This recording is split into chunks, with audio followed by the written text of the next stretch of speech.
Okay, I want to thank everyone for joining us today for our How to Get HUBZone Certified webinar. My name is Boris Herslet. I'm the program manager for the Guam APEX Accelerator. This slide tells you a little bit about what we do. We provide one-on-one counseling as well as group workshops and webinars for anybody that's going after a government contract. So if you're going after a local government contract or a federal government contract, we are here to assist you. We do not assist with private sector contracts. So we are funded by a grant from the Department of Defense or Department of War, Office of Small Business Programs, and the University of Guam hosts our program. So our offices are located over at the University of Guam inside the School of Business and Public Administration. I'm in room 117, and Victoria, our procurement counselor, is in room 116. Some of the highlights of our program, we have about 2,000, over 2,000 clients in our database. At any given time, 700 to 800 are actively looking for contracts and subcontracts. We've helped a bunch of them get HUBZone certified, and in FY25, those clients that are looking for contracts won over $600 million in contracts and subcontracts.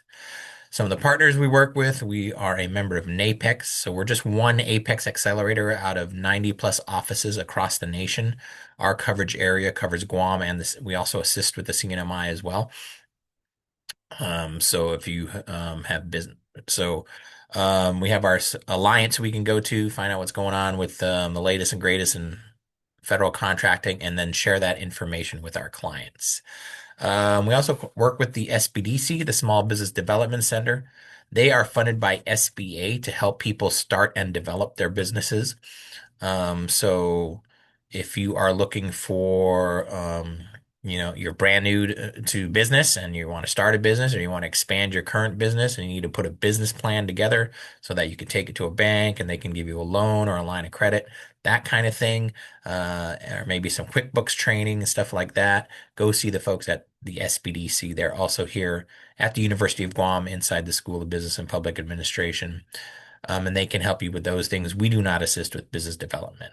If you're in the CNMI, I think Rhoda, Tinian, and Saipan all have offices, and you can go see the CNMI SBDC folks. So we also work quite a bit with the SBA. So the HUBZone program we're going to talk about today is a SBA program. It's one of their four main small business certifications. And so we can help you with those things. The others are the woman-owned small business certification, which we'll talk about next week. There's the service-disabled veteran-owned small business certification. And then there's the 8A program, which is having major problems right now. But so we're not going to talk about that at this time. And then they actually have another program known as the Mentor Protege program. So if a small business wants to maybe team up with a large business um, and have that large business mentor them in some kind of area, they can, fill out, do all the registration, do all the paperwork, basically get it approved by the SBA. And then they could form a joint venture, and that joint venture can go after small business contracts, even though there's a large business involved, which is usually a no-no. So that's a great program. So if you want to get involved in any of those types of certifications, we can assist you with that. Going back to the types of assistance we provide, if you are brand new to federal contracting, we'll sit down with you. We'll figure out what the products and services you're selling. We'll figure out which government agencies are buying those products and services. Usually it's going to be the Department of War. 99.9% of all the contracting out here is done through DOW. So, sorry, just letting more people in here. Then we figure out, once we figure out which agencies are buying, we get you registered in SAM, the System for Award Management. If you want to be a federal contractor, you need to be registered in that database. And then after that, we can help you find opportunities by looking in SAM. That's where opportunities are posted. There's a contract opportunities section. You find an opportunity that you like, we can help you review the opportunity, also known as a solicitation, and then we can help you respond to the solicitation with your proposal or your quote. Now, we can't write your proposal for you, we can't price your quote for you, but we can give you tips and suggestions like, include this, don't include that, this is how you should word it, that kind of thing. So, and then win or lose, we can help you with the debrief process. You are entitled to a debrief, but you need to request it, and there's a method for that. And if it's a complicated solicitation, like maybe building a building, your debrief will tell you your strengths and weaknesses of your proposal, which is always a good thing to know so that you can do better the next time. So, And a lot of people think debriefs are just for if you don't win. I would suggest, getting a debrief even when you win, because you might have a weakness in your proposal, but you still won the contract, and you might want to just clean up that weakness. So, okay. So, start to finish of the procurement process, we are here to assist. All our services are free of charge. These webinars don't cost anything, and then we post them on our YouTube channel. So if you want to watch them, you can just go to YouTube and click on Guam Apex, or type in Guam Apex and click on our videos, and you can see all our recorded webinars there. Here's also our website if you want to sign up as a client, which I'm sure everybody here is already a client. But if you know anybody who wants to get into federal contracting, direct them to our website, guamapex.com. Again, it's free to sign up as a client. It's paid with your taxes already. So please take advantage. And here's our contact information, names, email addresses, phone numbers there. And then we have our Facebook and LinkedIn pages. So we are on Facebook, we're on LinkedIn. We have our pages there. If you want to follow us, like the pages, subscribe, do all that stuff, that would be great. Okay. As we go along here, please feel free to type your questions in the chat. If you don't want to do that, you can wait till the end and there'll be time for questions as well. You'll be able to unmute yourself and then just ask a question. So here we go. So why become a federal contractor? And we kind of like to include this slide on a lot of our webinars just to show you what kind of dollars are out there that's being spent in the area. So you can see since FY21, it's grown quite a bit. We've gone from 2.1 billion to 3.3 billion in last fiscal year. We'll probably hit 3 billion again this fiscal year. So there's a lot of spending happening. And like I said, about 99.9% of that money is all coming from the Department of War. So if you want to know where to target your marketing towards, that's where you want to target it. Um, what else can I say about this slide? That's pretty much, yeah, 2.5 to 3 billion probably for the next couple years is what we expect to see. And of course, a lot of this is construction, and a lot of contractors and vendors think, well, I'm not in construction, so this is not for me. Well, when buildings get built, they need all kinds of products to be put in those buildings, right? Furnitures, fixtures, alarms, security, whatever, all kinds of things need to go in there. Computer systems. And then maintenance needs to happen. Security systems need to happen. All kinds of systems and services need to happen. Janitorial type services, yard maintenance services. So all these different things happen when a building is built. So it's not just construction. So granted, a lot of that is subcontract work, and that's fine. There are plenty of prime contractors here that are looking for subcontractors. And one of the reasons why we're talking about HUBZone today is it's one of the easier to get certifications in Guam. And a lot of prime contractors like to make sure their subcontractors are HUBZone certified.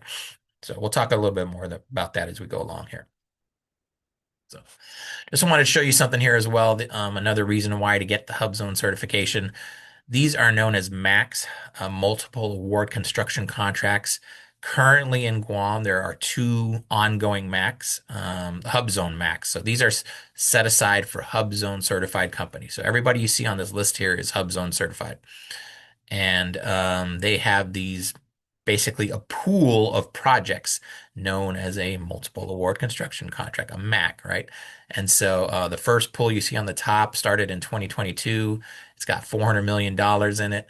And these companies are competing for those projects until it reaches $400 million, and that money's all spent. The second one on the bottom here started in 2023. It's got $700 million in it, and those companies are competing for that money as well with the project. So basically, the projects that are assigned to these buckets of money um, can only be won by the companies that are on these lists here. So they were pre-vetted. There's a whole process of how that works, and I don't want to get into that now. But basically, these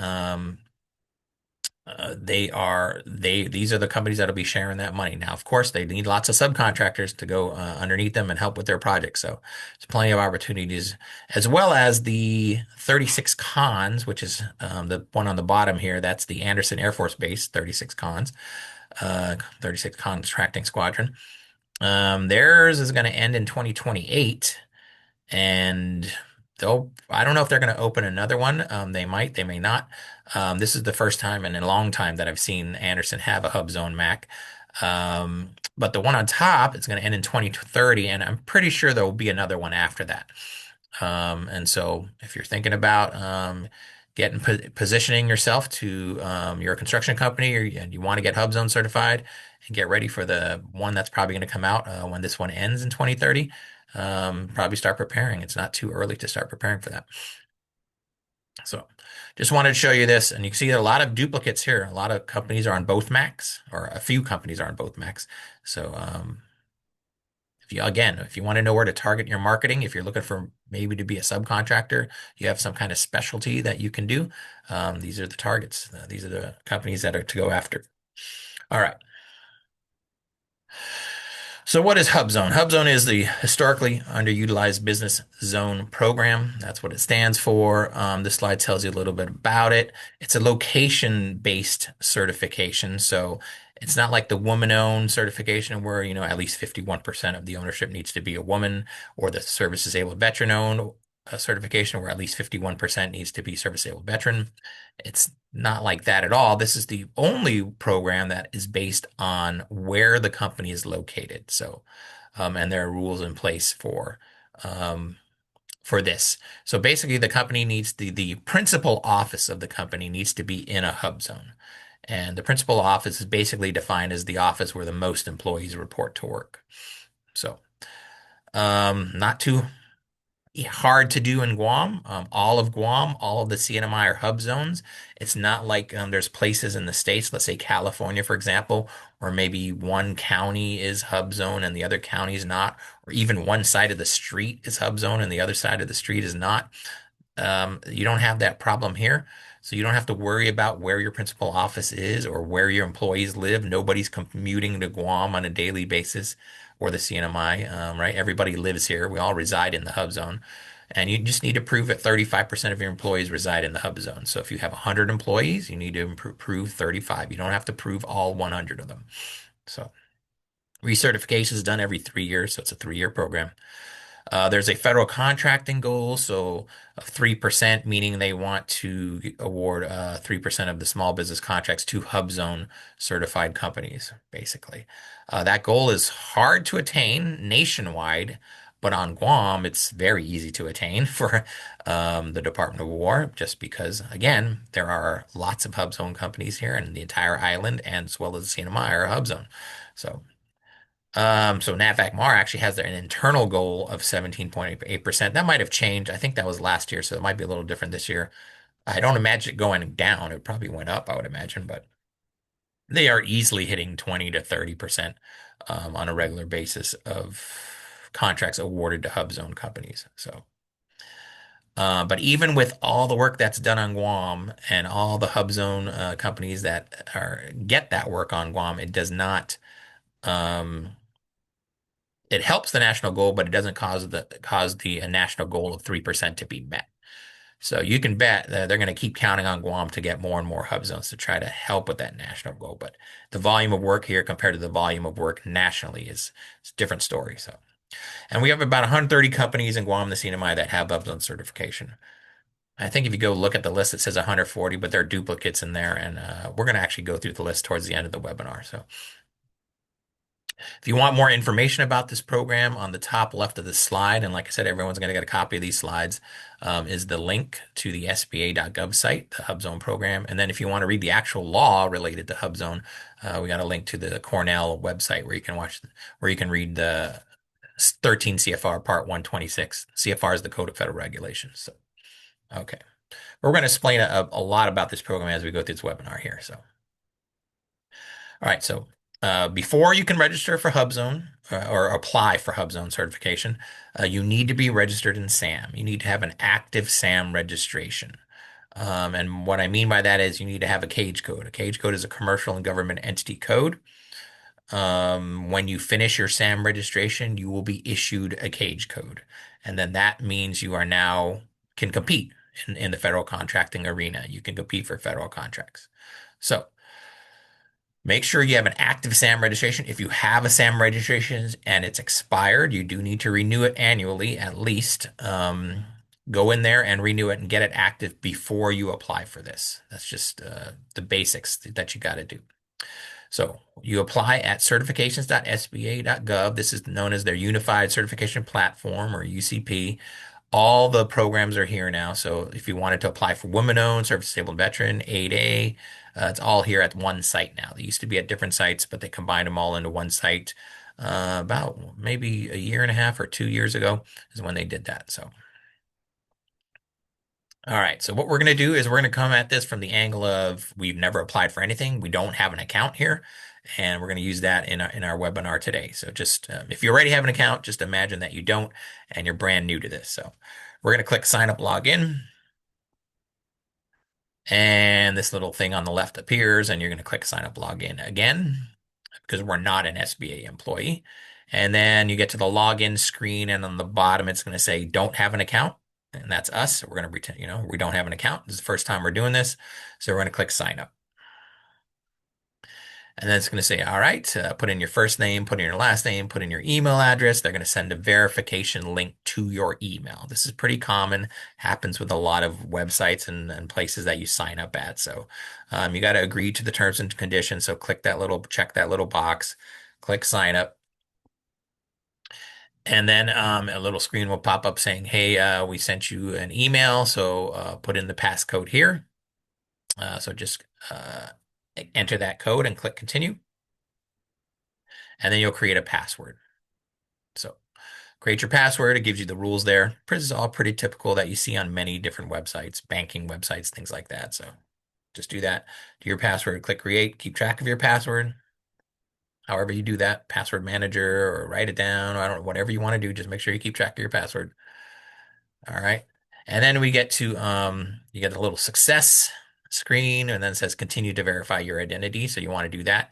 So this is where you need to verify the identity, your identity. And this is, we're going to get into some issues here pretty soon, but let's not jump ahead here. So it takes you back to your login. So you log in with your email address and your new password that you just created, and you're going to click sign in.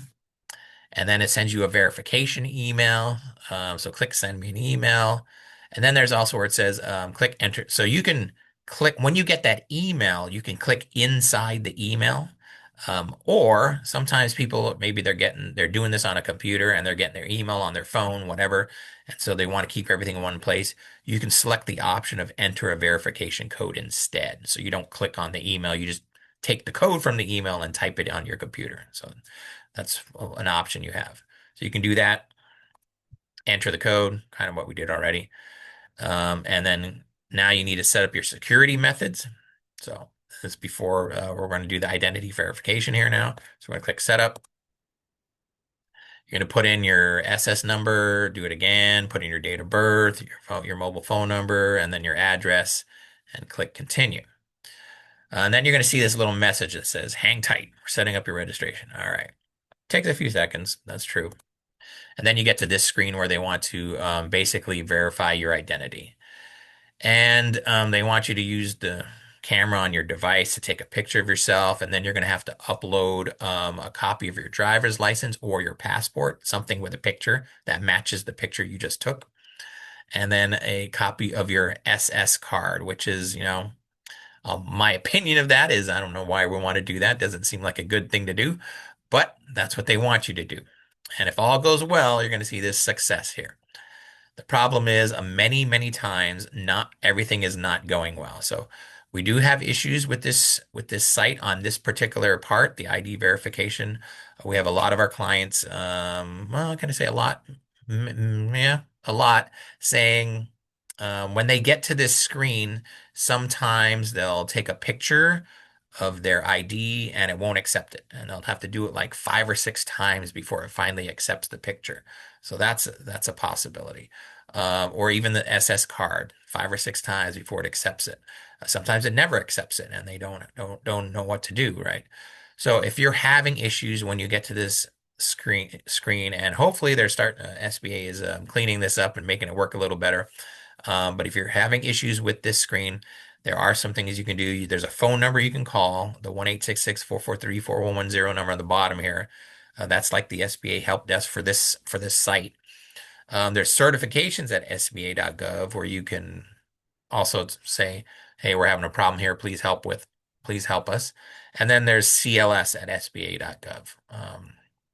So those are the two website or two email addresses and the phone number you can contact.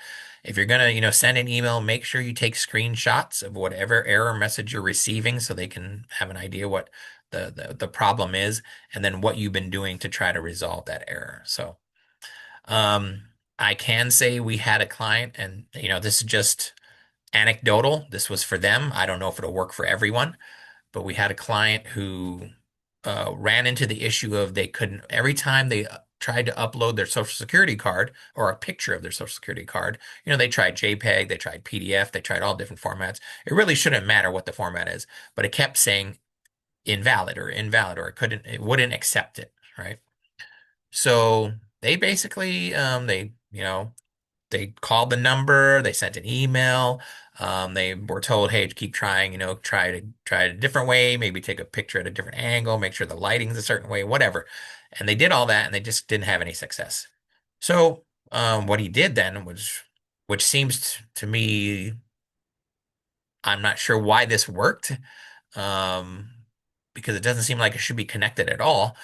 But they decided, the client decided, you know what, I'm going to just stop with this application and I'm just going to go in and apply using a whole different email address, a whole different.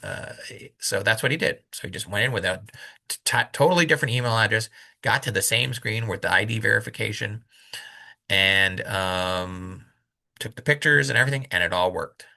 And so I don't know. I don't know why the email address had something to do with that. Maybe it didn't. Maybe he just got lucky at that moment. I'm not sure. But that's what he did, and that worked for him. So if that works for you, you can try it. You can try it, see if that works for you if you run into problems on this screen. But the usual thing is, if you have a problem on this screen, take a picture of the error message and then send an email to one of those two emails or both and call that number, whatever you want to do. Calling number is a little difficult out here because of the time difference. So email is probably the way. And you're probably gonna have to wait a little bit for a reply. So that's just the way it goes. Okay. If you had applied for HUBZone or 8A or Woman Owned on this site, I'd say more than 6 months ago, you didn't have to go through this process. There was no ID verification. Your account should be fine. So this process just started maybe 6 months ago. So, okay. Okay, that's that. So once you get past that, you may or may not see this screen. I'm not sure. This is actually an old screenshot of the older version of the site, but you don't have to worry about this invitation code thing. So just click begin if you see this screen. If not, you'll probably just see this screen.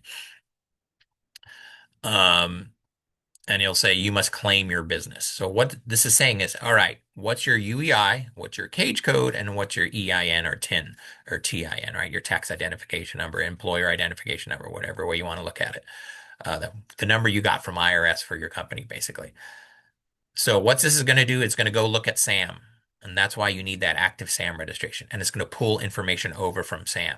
And it's going to make sure that you are the one connected to that SAM registration. So again, there's a big note on the left here. This should only be completed by the primary qualifying owner. So the person setting this up and starting this application needs to be the owner of the company, because it's just going to assume that as you go through the application, it's going to assume, because especially on the HUBZone, you're going to have to input payroll, and the first person on the payroll, it's going to assume is the owner, the person doing this.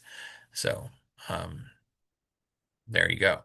So just make sure you get that information from Sam, copy and paste it in there. If you are a sole proprietor and you don't have an EIN number, just use your social security number. That'll work. So, all right, click search and it'll do a search of Sam basically and come back and say, hey, this is what we found with the information you put in. Is this you? Basically, are you connected to this business? And so you can click the I confirm that I'm the primary owner of the business being claimed, and then you click next to move on. All right. Then it wants you to select your business structure. So it has the normal choices, LLC, sole prop, corporation, partnership, whatever it is, just pick the one that corresponds to you. So click submit.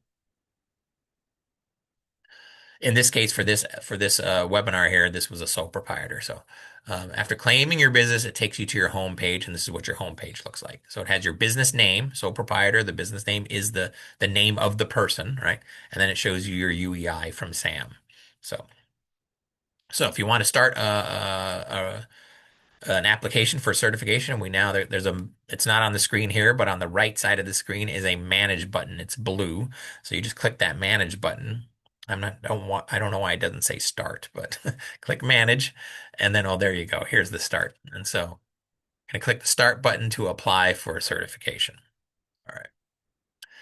And then this screen pops up. Again, this screen might pop up, it might not pop up, but this is where you can assign a delegate. So now from this point, you can assign someone else to input the information for your application. But everything before this point should have been the owner doing it. So, all right. So it's up to you if you want to assign someone to input the information for you or not. Um, Select next. And then it's going to ask, okay, what kind of ownership do you have? So basically, the choices are going to be organizational or individual. So is your company owned by a person or people, or is it owned by an organization, another company? So most of us it's going to be individual. It's owned by people, right? But it all depends how your company's set up. This little warning message that you see pretty much appears on every screen. And it just basically says if you change something here, you're going to have to go back and basically, it says restart the application, but that's kind of not totally true. You just need to go back to that area that where you change something and make sure everything's correct. So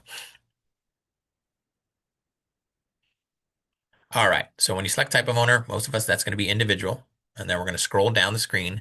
And then you're going to start inputting the owners of the company. So let's say you have three owners of the company. Someone's, let's say, 60%, 60, 20, 20, like that. So you start with the 60 percenter because they're the majority owner. They're the ones who should be first. And so then you put their information in here and you fill out all the little things there. You know, are their gender, are they a veteran, yes or no, U.S. citizen, what percentage of ownership they own of the business, put that all in, and then click save, and then you move on to the next owner and put in all their information and click save. In this case, it's only one owner, so you put 100% and you click save and you're done. And then you would just click next. But I want to talk a little bit about these circled areas here.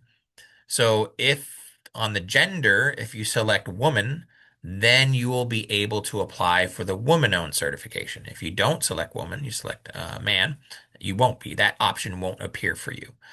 If you select veteran or service disabled veteran, then you'll be able to apply for the veteran-owned or service disabled veteran-owned certification. If you don't choose those, then that option won't be available to you. And then 8A social disadvantage is there as well. And there's the first choice, I believe, is I'm not claiming social disadvantage. And if you choose that option, I'm not claiming social disadvantage, then you won't, the 8A option to apply for 8A certification, it won't appear for you. So that's these three areas basically decide which options, which certifications you are allowed to apply for. And the purpose of this site, right, was to combine all four into one site. So you could theoretically apply for all four at the same time. But just on a side note to that, if you want to apply for 8A, I would actually discourage you from doing that right now.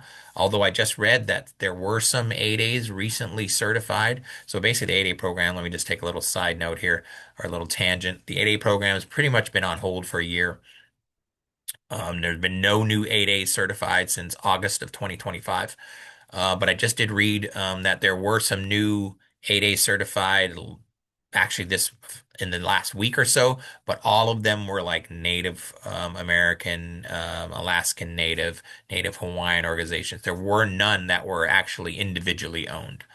So, and that's because there's all kinds of things going on with the 8A program, and I don't want to get into that right now. But basically, the point is, I would not apply for 8A right now. If you do, it's going to hold up the other ones if you're applying like for HUBZone or a woman-owned or service disabled veteran. So. I would just make sure, even if you are socially disadvantaged, you can check the box that says not claiming social disadvantage. And then once the 8A program's all straightened out, maybe in a year or two, hopefully faster than that, then you can always go back here and apply for it. So, you don't have to do everything all at once. So. But going back to this screen here, enter all the ownerships. Once the percentages reach 100%, then you move on and click next. Okay, then you get to this screen where now you're going to list anybody who is a partner, a board member, an officer who are not owners. So these are the, upper management of your company who don't have ownership. So you're going to put their names, their titles, and if they have some kind of license. So maybe if you're a contractor, one of them has the RME license, right? The responsible management employee or the contractor's license. Or if you're some kind of medical organization, maybe someone has a nursing license or a doctor license, whatever it is in your industry, that's what the license holder question is for. All right, so put that in. These are now remember these are people who don't have any ownership, so they're not part of the ownership percentage. So click save after each person, and then when they're all entered, click next.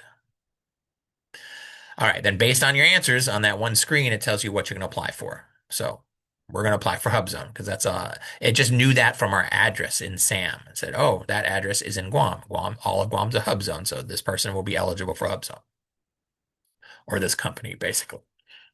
Okay, so select whichever you want to apply for.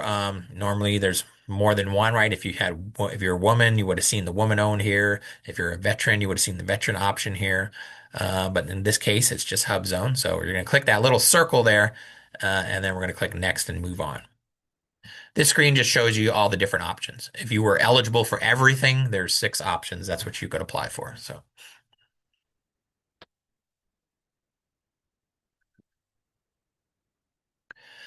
all right. So now you got to fill out the cards. So there's 7 cards basically. And these are just basically sections of the application. So each card is a section, and you just got to complete them, and it'll guide you. You just go through one section after the other. So let's click next, and we'll start with the first card. So the first thing they're asking about is there any prior or current SBA program? So is this company certified or the owner certified in anything already with the SBA? Or was there any denial of certification or anything like that that happened? That's basically what they want to know here. So for most of us, it's going to be no, and we move on. We click next and move on. But if I don't know, you got veteran certified last year and now you're doing HUBZone, then this is where you would tell them that. You know, so okay. Does the applicant have a franchise agreement? Do you share in the following with any other business organization? Do you have any agreements to receive financial support that may impact ownership or control? Is the applicant doing business under an assumed trade or fictitious name? Okay, so the first one, most people are not franchises, but if you are, you have to say yes. Some franchises are considered small businesses and some are not. So I believe there is a list somewhere on maybe on the SBA website. I've saw it a long time ago. I'm I should have downloaded it. I don't think I have it.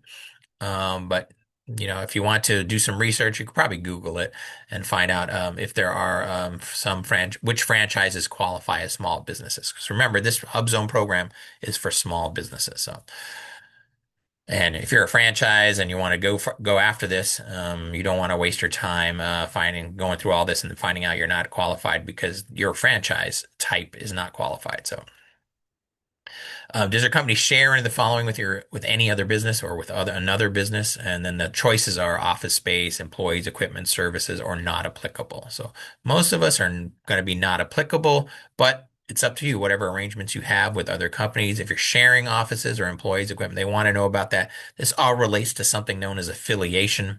So you just want to make sure you're not affiliated. If you are affiliated, then maybe they might find that you're not a small business.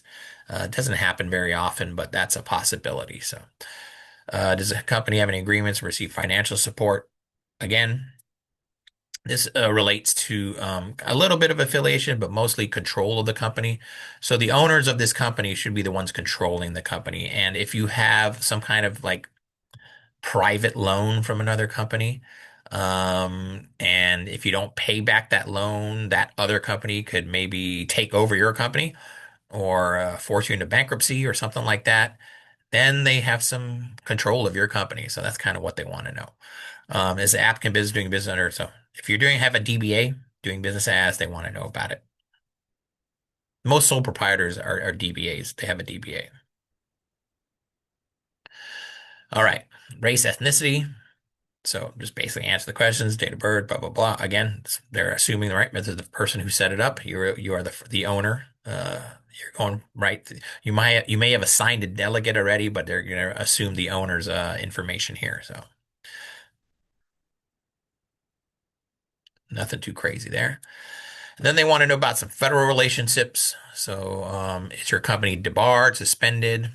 If you're brand new to federal contracting, hopefully you're not because you've never done any federal contracting. Do you have any federal taxes currently past due for the company? Yes or no? You ever received an SBA loan? That's a possibility. You might have got some money during the pandemic and all that. Well, I don't know if those are grants or loans, but maybe you got a construction loan or maybe there was some kind of disaster loan you got. So that's a possibility. Is any member of your household an SBA employee? Is any member of your household a federal employee, GS 13 or above? So yes or no. If you answer yes to these questions, there will be some, normally a window will open and you'll have to do a little explanation of why you're answering yes. So nothing too crazy there. Do you have ownership in another business? So yes or no. If you do, if you have a percentage in another business, you're going to need to enter your title in that other business, the name of the other business, your ownership percentage that you have, if the other business has employees, and an explanation of how you can devote full time to the applicant business while working at the other business. So, uh, the assumption here is that you, as the owner of this business, you are controlling this business. You are working there full time and you make all the decisions and control that business. So if you are running another business, they're going to be wondering how can you run both businesses? And when this one, I'm running this construction company from 8 to 5, but then I'm running this other, I don't know, yard maintenance company from 8 to 5. Well, how are you doing that, right? You can only spend you can only have full control of one company is the assumption here. That's what they want to know. So now it is possible that you have running another company or ownership in another company that you don't do anything. It's just like you got 1% ownership in something like that. So that's a possibility, or 10% or 5%. And it's just a revenue stream. That's something you can talk about. You're not really doing anything with that other company. Or maybe you do have a part-time job somewhere else. Maybe it's at night at a restaurant or a bar or something. And so those hours don't conflict. So that's a possibility. So whatever your situation is, they just want to know.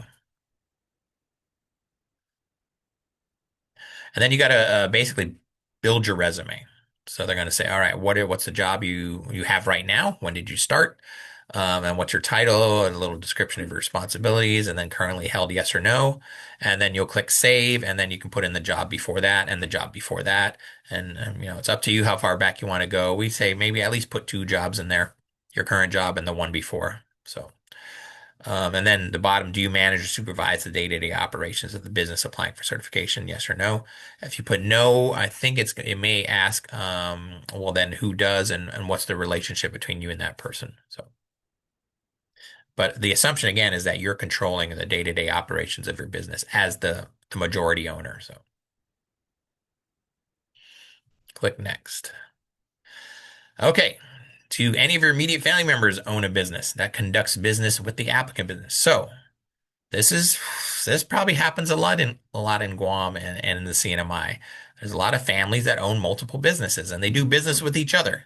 So it does quite I'm sure this happens quite a bit. So if you say yes to this, and most probably you will say yes to this, you're going to need to enter the family members' legal name, so and their relationship to you, their role in the business, date of any contractual relationship. So basically, again, this is kind of like affiliation stuff.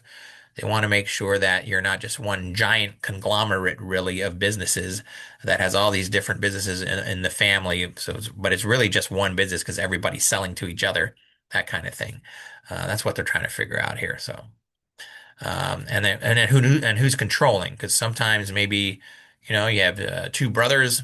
One runs one business, one runs another business. They sell their products and services to each other, but maybe one's a little more successful, and so they have given the other brother a loan. Something like that's going on. If that's going on, they want to know about it. Basically, it's all about control and affiliation. So none of these are deal breakers. You just need to explain. All right, so click next. All right, and then we get to the unique card that only appears for HubZone, which is the HubZone calculator. So none of the other programs have this, obviously. So basically, this is where you're going to input some information to prove that you meet the HubZone eligibility requirements. So you're going to click Start, and the HubZone calculator will open in a new tab in your browser. This little government warning will pop up. You're just going to click OK. And then it's going to show you that it's running this validation check to make sure that your physical address for your company, the one that they pulled from SAM, is in a hub zone. And if you're in Guam in the CNMI, it'll be good. You'll be good to go because they're all hub zones here. So, all right. So click continue. And then before we get into how the rest of this operates, let's just go through some of the eligibility requirements here. So I'm going to jump to a PDF, and everyone will get a copy of this PDF, but this is basically the requirements for the hub zone eligibility. So um, let me just scroll down this a little bit. So like I mentioned, you're going to have to talk about your principal office. And we already saw that. It already checked to make sure you were in a hub zone. But your principal office is where the greatest number of employees at one location perform the work. So, not too big deal on Guam because if you have multiple locations of jobs on Guam, I mean, we're all in a hub zone. The jobs are in a hub zone. The job sites are in a hub zone, so not a big deal. Um, a lot of people report to the office before they go to the job site. So, exactly, no problem. The main office, wherever that is usually the principal office, the main office of the company. I have had a client or some clients who had things like they have an office in Guam and then they have an office in the States and they have and it was just those and two people basically because they're like a consulting company.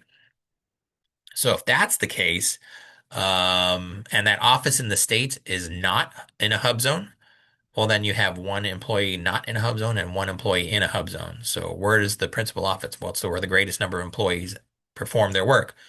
Well, it's equal. There's no great number. So they did not qualify for a hub zone. So you got to just make sure that the most employees report to the office. So I know that was a rare situation that I use an example, but in general, in Guam, it's pretty easy to meet this requirement. So.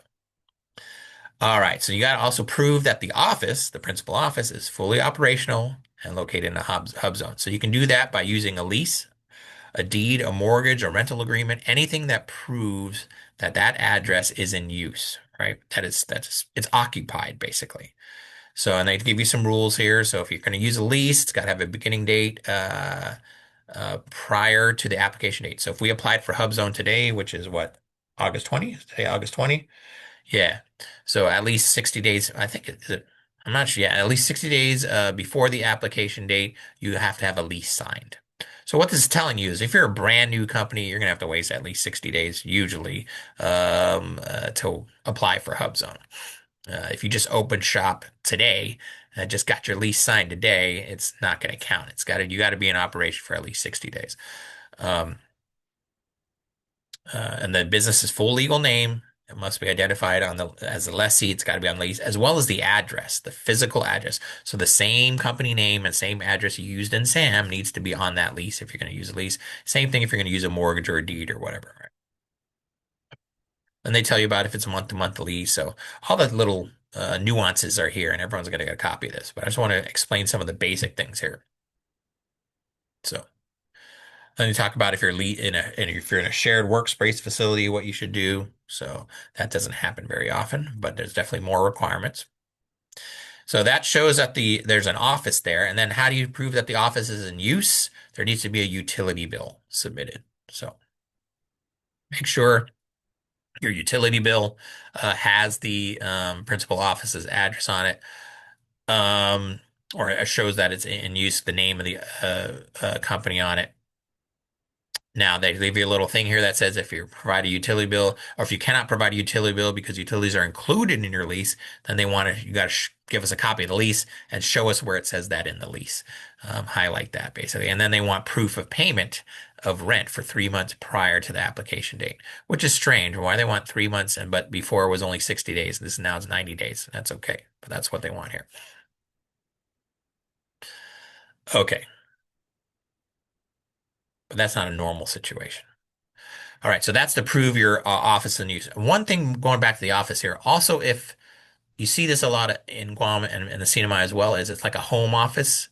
You're a sole proprietor and you're working out of your house. Maybe you're using a room in your house. Um, That's fine. If you're a sole proprietor, the names are going to match. If you own the house, you're fine. If you don't own the house, well, then you're going to have to create a lease from the homeowner to you, the company.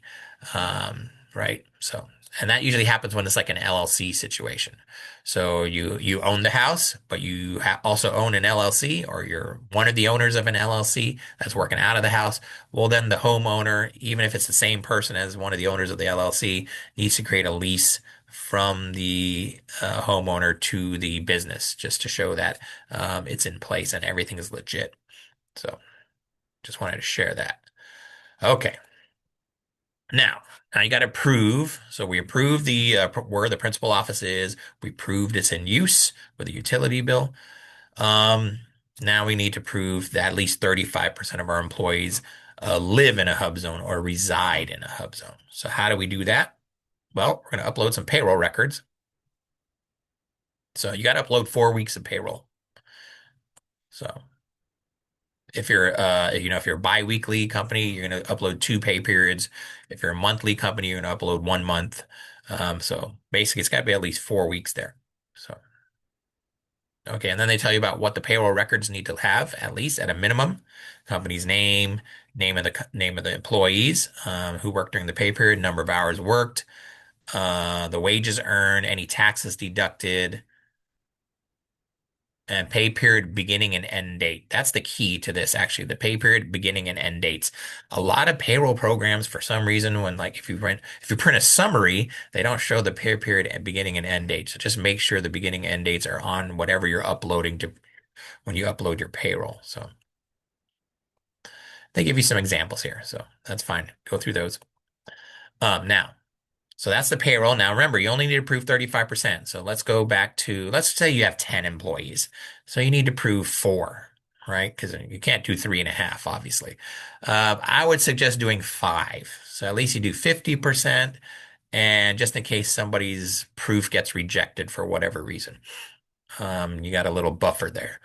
So you have 10 employees, we need to prove five. So the first thing you need to do is gather up all 10 driver's licenses. Everybody's got a driver's license, pretty much, right? Or ID cards or whatever, and look at them. Now, let's say two of them have physical addresses and eight of them have PO boxes. That's probably how it's going to be, right? Most people have a PO box on their driver's license in Guam.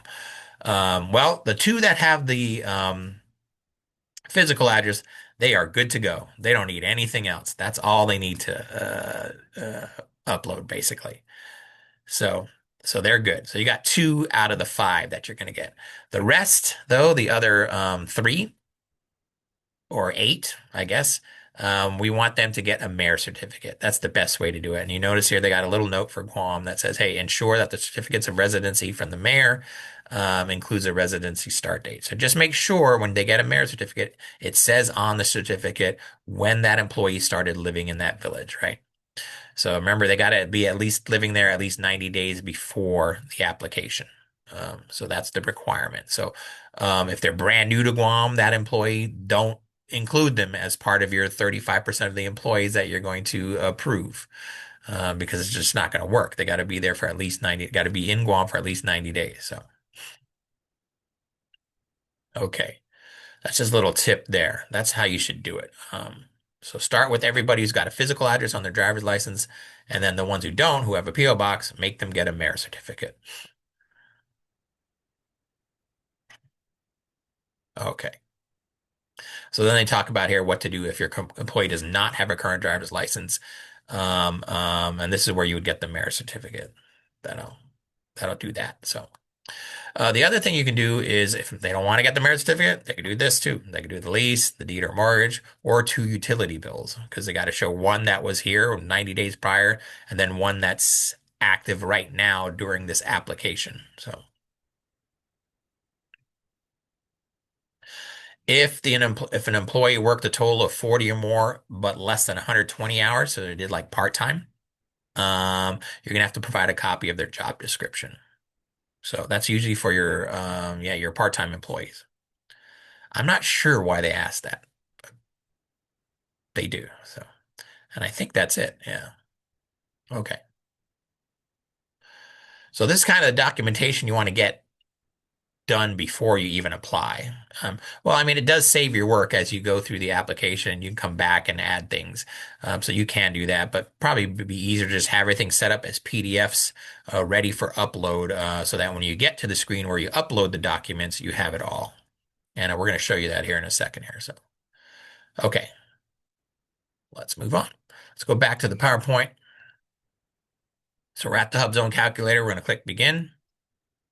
And it shows you, all right, we're starting with our payroll information, and it shows you this screen right here.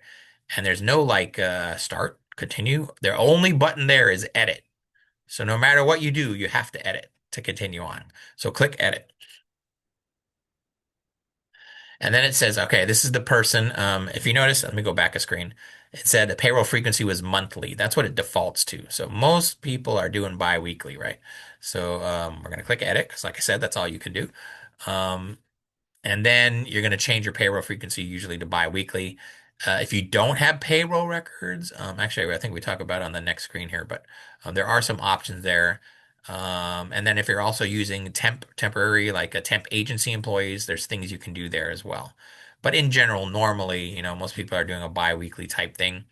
And so on the bottom there, it's going to say, all right, put in the end date of your most recent payroll.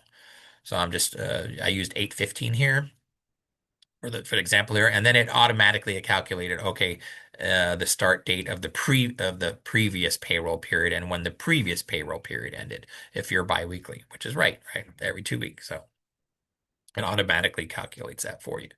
So click save, click next, and then start. If you don't have payroll records, it's going to say this. You'll be required to enter the hours worked for your employees for the 30 days prior to the application date. Okay, so that's just if you don't have payroll records. All right, so now enter all the locations where the employees worked, including job sites. So for most people, though, right, they report to the office. That's the usual case. But if you're a construction company, you might have job sites. So you can click in your job sites. So maybe some employees go straight to the job site, or they go to the work first and then the main office first, then go to their job site, whatever it is. It really doesn't matter too much in Guam, the CNMI, because the entire islands are all hub zones. So it's not like they're doing jobs in non-hub zone areas. So just, click add new and then put in the address of whatever the job site was if you're doing job sites, if you're construction normally. So. And just keep doing that till you got them all inputted and then click next. And now you're going to add your employees. So you have your payroll already. So you're just going to follow your payroll basically is what you're going to do.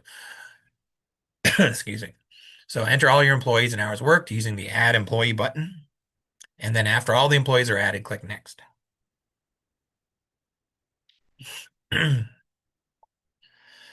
Excuse me again. So here's how you add the employees. When you click add, you're going to put in their first name, their last name, and they put you a little note there on top, which they probably should make bigger, but enter the employees in the order in which they appear on payroll. So, because what's going to happen is not only are you going to enter all these employees and upload all their documentation that proves they reside in a hub zone, you're also going to have to upload the actual payroll records. And when it gets to the HubZone analyst, when they're deciding whether to approve you or not, they're going to compare what you entered versus the records. And if it follows the records in the same order, makes it a lot easier, right? So enter the number of hours worked by each employee during each pay period. So you could it's just going to show you the two pay periods, and you just put in the hours worked on each pay period. So again, just follow your payroll records, right? Now, it could be maybe an employee does not work on the payroll. Maybe the first people on your payroll are the managers, or maybe it's an owner who doesn't get any compensation. So you could click that employee does not appear on the payroll button if that's what's happening.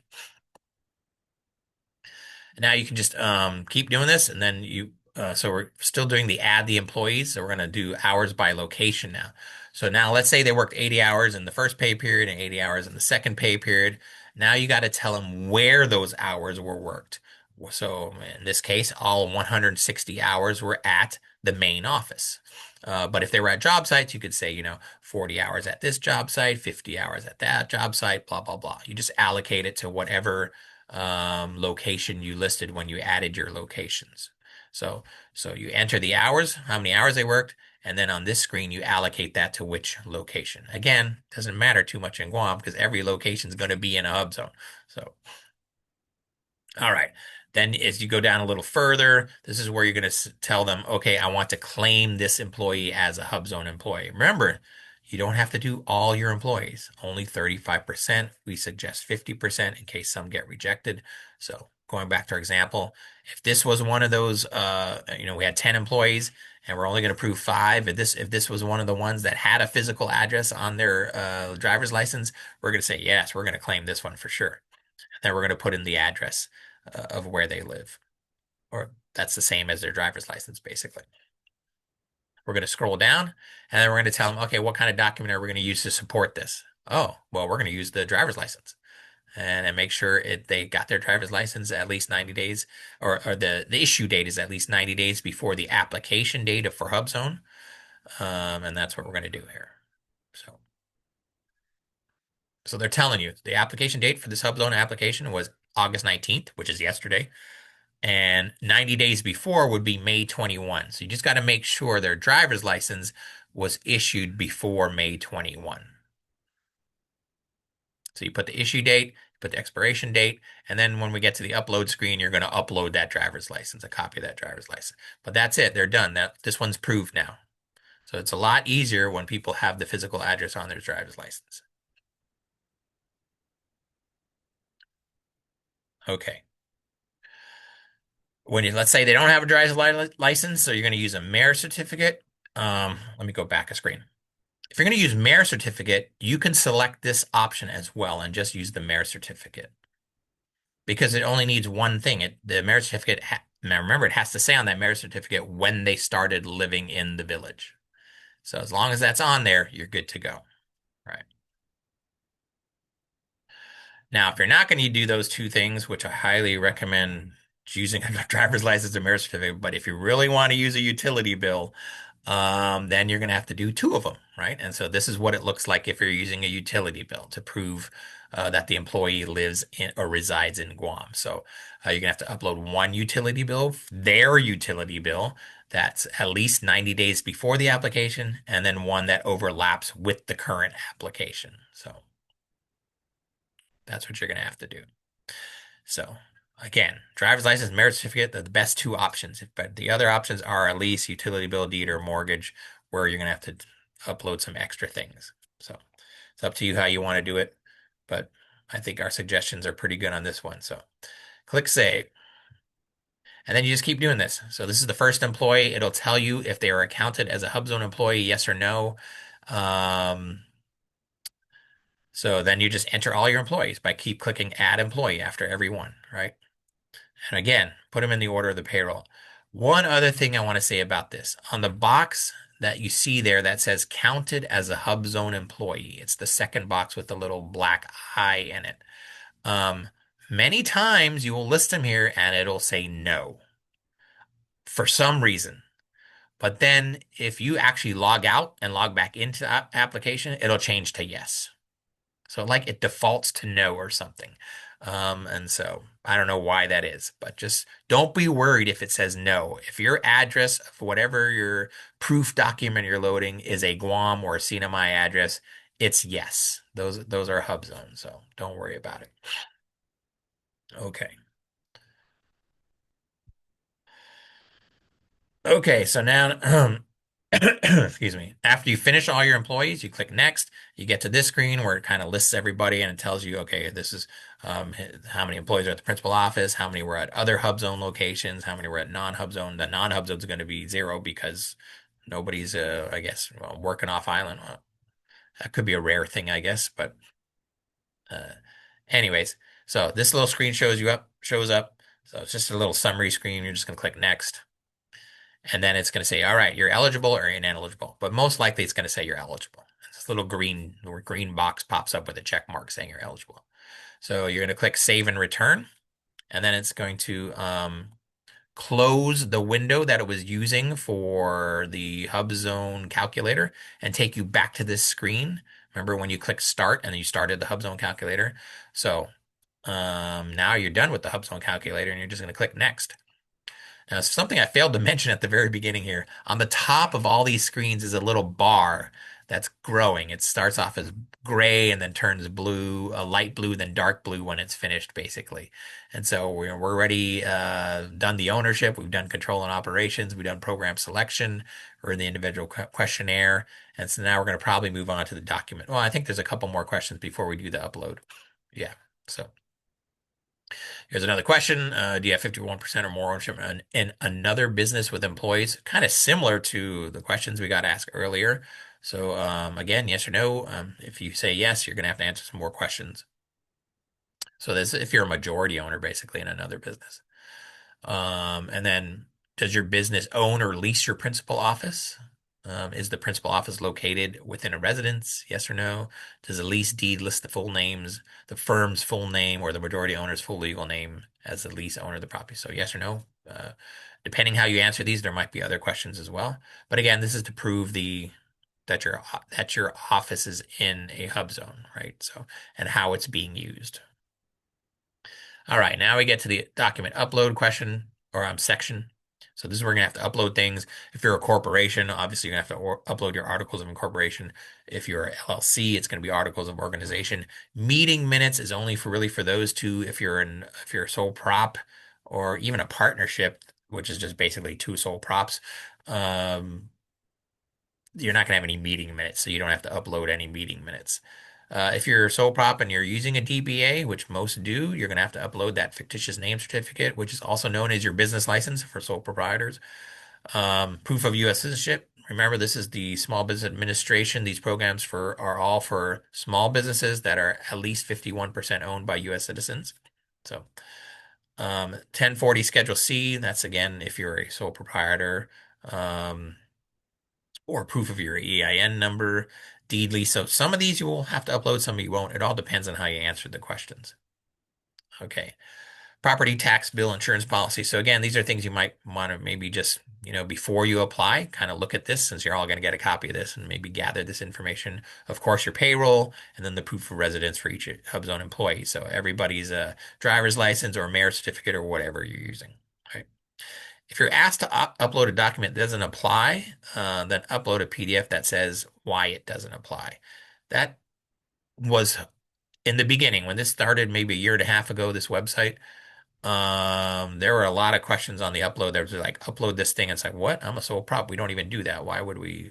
So but I've noticed they have changed, and a lot of the upload requirement. They've lessened the upload requirement. So maybe they looked at that and took out some things and then they made some tweaks. But if you do see something that says, hey, you can't continue until you upload this, and you're like, well, we don't do that, whatever. Our type of business doesn't do that. Just upload a document that explains that. Yeah. Okay. So once you've uploaded everything, now you get to the contributor invitation. So this ties back to that very first screen, which said something about invite contributors. So basically, anybody who's has ownership, they're going to have to contribute to this application. So their names will be listed here because you said they had ownership. And then it'll be them. And I think also the list of people who don't have ownership but are like higher ups, managers and stuff in the company. And so they're all going to have to create accounts and contribute to this application. So you can see that if your ownership is complex, if there's a lot of owners, this can get a little intense. There's going to be a lot more people involved who all need to create accounts. They all need to pass that identity verification section, which is a pain. So that could be an issue. If you have a simple small company with one or two owners, not so bad. But that's how the program is set up. So you will be inviting them to contribute, basically.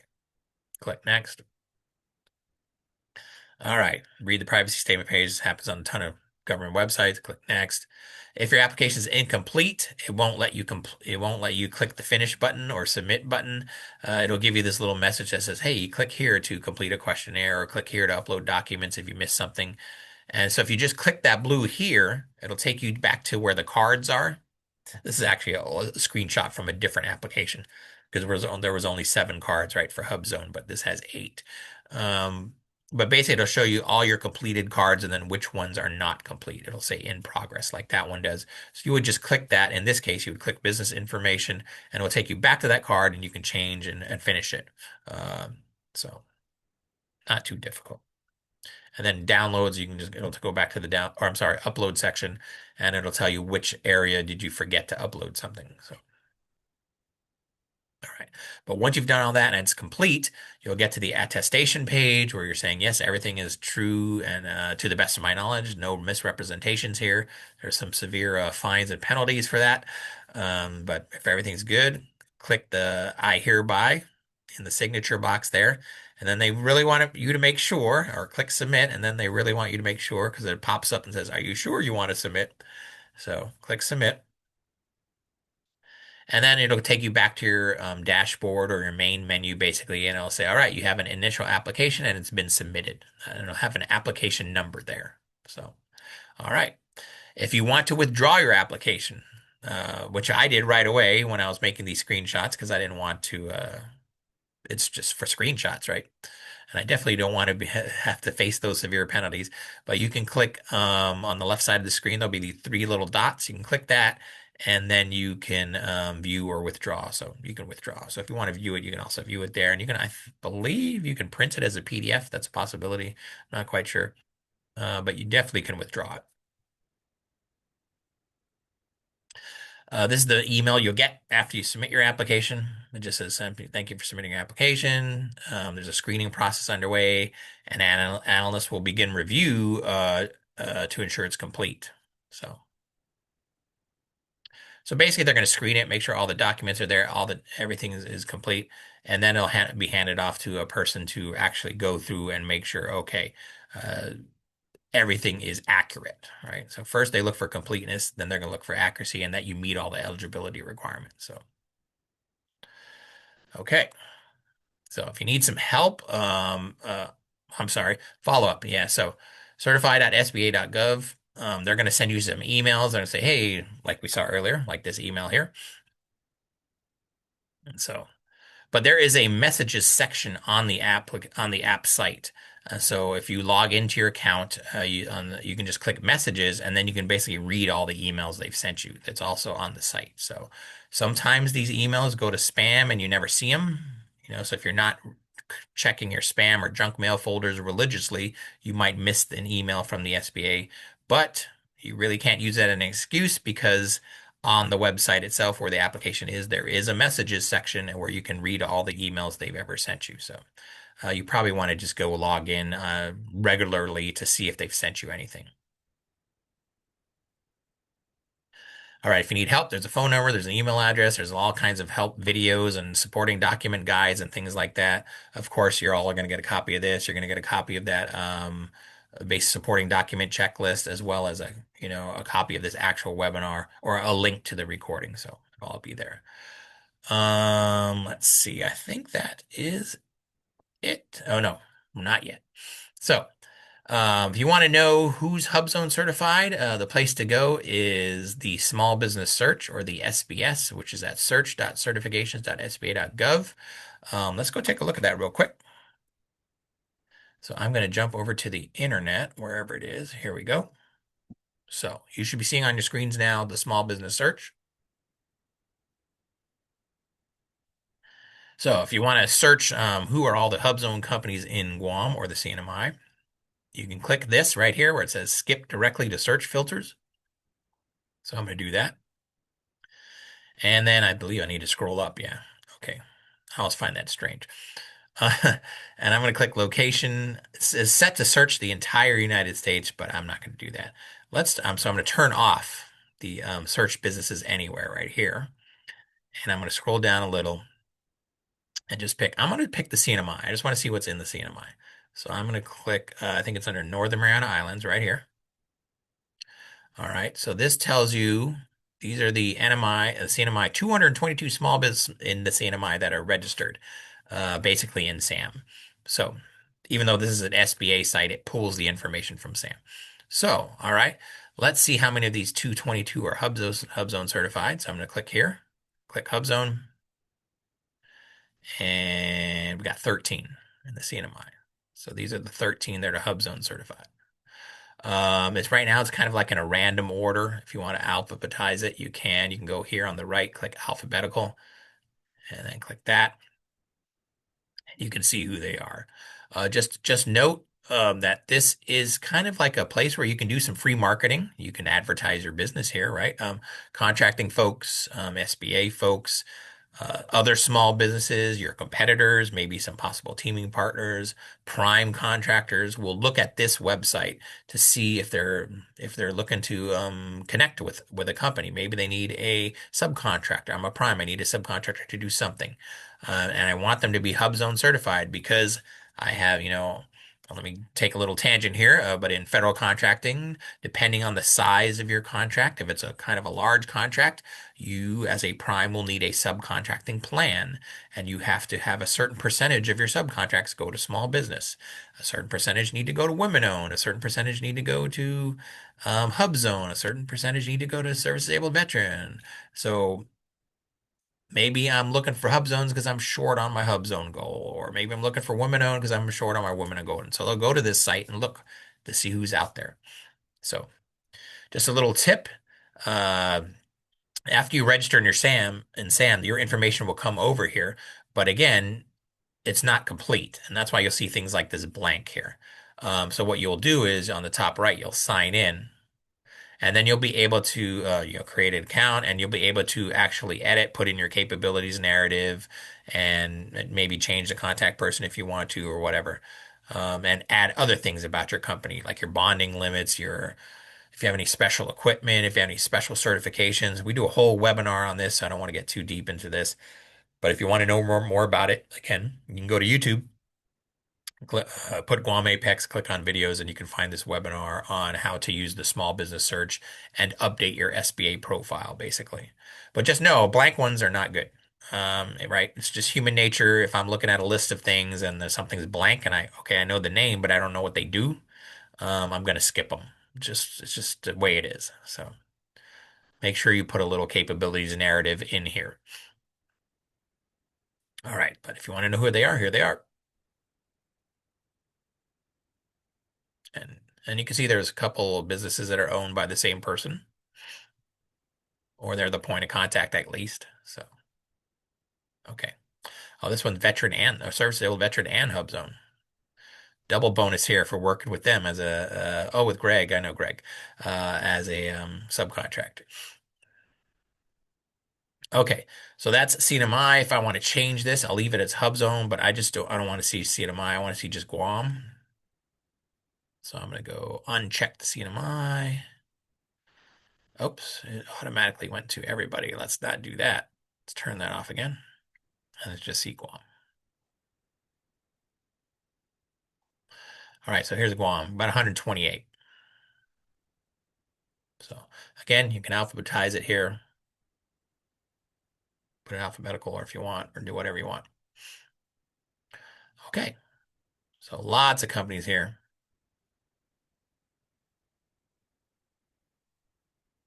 So again, this is the place where you can go to find teaming partners. You can check your competitors, see how they're advertising themselves, basically. If you're a prime searching for subcontractors, it's a place to go to look for that. Contracting officers, contracting specialists also go here when they're doing their market research to see if anybody can do the kind of work that they're trying to put out. So it's all here.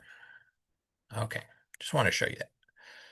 Let's go back to the PowerPoint, and I believe that is it. So I am going to stop the share and open it up for any questions. If you have any questions, please feel free to unmute yourself and ask away.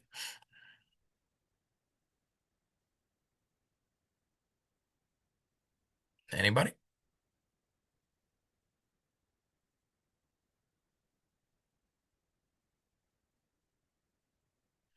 Did I put everyone to sleep?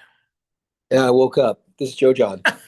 Hey, Boris. You know, Okay. in our prior discussion, I had already had a cage code, and now I did the cage code is still good. Mhm. So I am re-registering, I guess, into sam.gov. We just You're just right, activating. Yeah. activating there. Yeah. And I still have a cage code, and then I think I just got to renew everything else. Um, I think I'm hub zoned. Is there a way for me to check it on that sam.gov? It'll say hub zone already on it. Well, on that small business search is the best place Yeah. to check. Okay, then I'll just check there. And then, well, I was a sole proprietor, and then I'm now switching to corp. Okay, so yeah, you're gonna just have to make some changes to your SAM registration. And if you are HubZone, you're gonna have to HubZone certified, you're gonna have to let SBA know that you've changed the structure of your business. Got it. Yeah. Okay. Thank you. Thank you. Yeah. Any other questions out there? All right, I was just about to call on Justin. We got Justin from the SBA here. He's the new Ken Lujan. Those are big shoes to fill. Um, Welcome everybody. I'm Justin. I'm a procurement center analyst here, but kind of pivoting into that role that Ken was, making sure we, have lending relations and also the small business on the ground relations. We do still maintain an SBA franchise directory. However, it's generally used for lending, Mhm. to see how the lease is, because SBA wants to be sure that if that loan defaults, we're, the right lien holder. But you can use it to see if you're on the list or not. It's slightly different in contracting, but it's still useful. Um, So is there for, a for way lending. to know if your franchise qualifies or not? Or you just have I to think roll it's the best to, dice?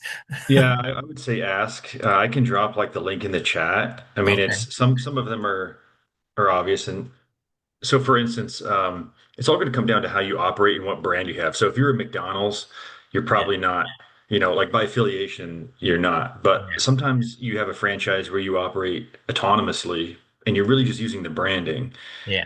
so that it really, to get in the weeds on it. On the lending side, it matters on who's the lien holder, right? Because some of those franchises, you get the loan, but then they're like lien holder on the assets. And so, we don't want to deal with the franchise getting your assets if you default Right. alone. We want that back. So I dropped that down there. But yeah, HubZone here is great. I think coming from Colorado, we don't hit the goal, stateside, and so it's only 3%. Yeah. But the bases here are active, and like you said, there's that Mac that's a HubZone. It is leveraged. And there's also the HubZone price preference Oh, I didn't as even well. mention that. Yeah. So I don't know. And so you mentioned it last time that the Gov Guam also uses that HubZone price preference, correct? No, no, no. Or they don't? Okay. Yeah, so going I back thought to, they yeah, got. I should mention that right now. Yeah. So there's yeah, so if you are HubZone certified and you are basically going after a federal contract, and let's say the other competitor is a large business, you get a 10% price advantage, basically. Yeah. For Gov Guam, the price advantage it's a 5% price advantage, but it's only for women-owned and service-disabled veteran. Okay. Yeah. So it tracks similar, just not the same. So Yeah. yeah. But if you have any questions, yeah, I'm here to help. On multiple levels. But definitely, HubZone is something that's being leveraged here. So I think if you qualify, and I have seen what Boris mentioned. One side of the street is a hub zone, and the other side is not. Especially when the maps changed a few years ago, there was a lot of that happening. So, um, yeah, if you have any questions, feel free to reach out to me. I'll drop my email in the chat as well.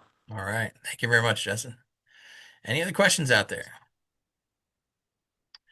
I'm surprised no one has a question about time frame, just because I didn't even mention it. But time frame probably taken right now, I'd say 3 to 6 months to get the HubZone certification.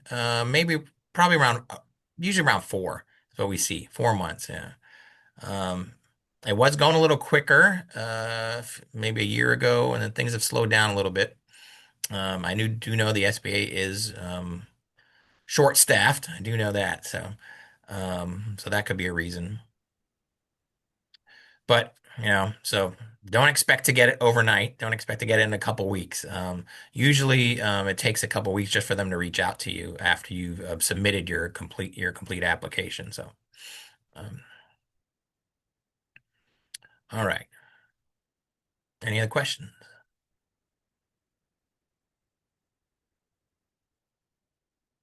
Nope. No other questions. All right. So then, next week, 10 o'clock, we will be discussing women-owned certification, right? I believe so. So how to get women-owned certified. So pretty much the same process, just some different questions, basically. And you won't have to do any kind of a HubZone calculator or anything like that, because obviously it's a different program. But same website, but it's a little different on the eligibility requirements and a little different on the screenshots. So that'll be next week. If you want to know how to do the woman-owned certification, we'll be talking about that. So join us next week at 10 o'clock. Again, if you are because you attended this, you will get a copy of this as well as link to the recording. There's somebody logged in as a Samsung SMA266M. Whoever you are, please let us know in the chat because I wouldn't know where to send the email to. But other than that, thanks a lot for joining us and have a great rest of your day.